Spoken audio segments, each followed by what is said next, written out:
Halo Google, perkenalkan nama saya Dioha Purmana. Saya mahasiswa Unisba, yaitu Universitas Islam Bandung, di Fakultas Matematika dan Ilmu Pengetahuan Alam dengan jurusan Statistika. Saat ini saya sedang menempuh studi semester 2. Dan di video kali ini saya akan memberikan jawaban-jawaban saya dari beberapa pertanyaan dari Google Student Ambassador.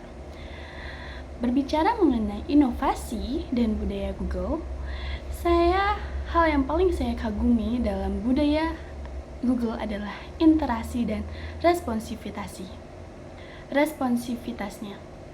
Yang dimana pengalaman pribadi saya tahun lalu, saya sempat gagal di tahap akhir pendaftaran GSA karena kendala teknis, yaitu telat mengumpulkan link video gitu.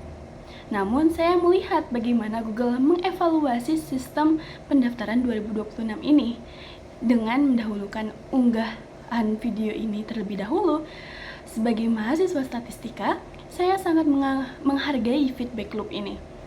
Dan juga saya ketika menjadi GSA adalah cara terbaik bagi saya untuk menyalurkan antusiasme di Unisba, menunjukkan bahwa teknologi Google adalah solusi yang terus berkembang bersama penggunanya. Menjawab pertanyaan kedua, yaitu jika terpilih dengan merancang acara Tech and Chill dengan kegiatan interaktif bernama The Digital Scavenger Hunt. Nah, yang dimana mahasiswa diajak melepas penat dan berpetualangan untuk berkeliling-keliling kampus. Saya jujur tahu bahwa tidak semua mahasiswa di Unisba itu tidak mengetahui beberapa fakultasnya. Misalnya contohnya teman saya tidak tahu nih, misalnya teman saya di fakultas MIPA tidak tahu nih fakultas di ilmu komunikasi itu di mana sih, fakultas psikologi itu di mana sih. Nah, saya ingin mempelajari mahasiswa-mahasiswa Unisba untuk lebih mengenal lingkungan Unisba tersebut dengan menggunakan beberapa fitur Google, yaitu seperti Google Lens untuk mendefinisikan objek, terus Google Translate untuk petunjuk bahasa asing, dan Google Gemini untuk menyusun strategi cepat. Yang dimana di sini setiap mahasiswa akan diberi beberapa teka-teki, yang dimana teka-teki itu tidak semuanya sama, tapi akan dibatasi. Misalnya satu teka-teki itu tidak akan semuanya dapat semua, jadi akan dibatasi agar semua kelompok sama rata jumlahnya. Dan juga ketika semua sudah mendapatkan kelompoknya masing-masing, maka mereka akan bekerja sama untuk mengelilingi kampus untuk memecahkan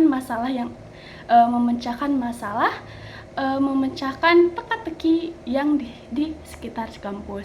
Nah, ini cara out of the box agar mahasiswa bisa berinteraksi langsung dengan produk Google secara menyenangkan. Lanjut, pertanyaan ketiga, yaitu pengalaman out of the box saya hadir saat menjadi pengajar PAUD, yang dimana menghadapi anak-anak yang masih belum masuk sekolah SD, yang cepat bosan ketika mereka sudah duduk, mereka langsung berdiri dan lanjut keluar kelas lagi. Saya berhenti berpikir untuk menjadi guru yang selalu memberikan materi. Saya membuat sebuah game yang dimana sebelum sesi mulai pengajian, saya akan mendengarkan cerita-cerita mereka ketika di hari itu mereka ngapain sih, yang dimana mereka menceritakan apa yang mereka lakukan. Dan setelah saya mendengar ceritanya, saya menyelipkan materi-materi yang hari itu akan disampaikan. Contohnya saya akan menyampaikan sebuah materi bab sholat, yang dimana mereka menceritakan mereka ngapain aja, misalnya main dan lain-lain. Dan saya menanyakan, apakah kalian sudah mengerjakan sholat? Nah, seperti itu. Dan juga ketika pastinya dalam sesi pengajian pastinya ada target materi, yang dimana misalnya contoh dalam hari itu target materi yaitu Al-Husna 1-10. Nah, ketika ada anak-anak yang sudah hafal 1-10 ataupun lebih, saya akan memberikan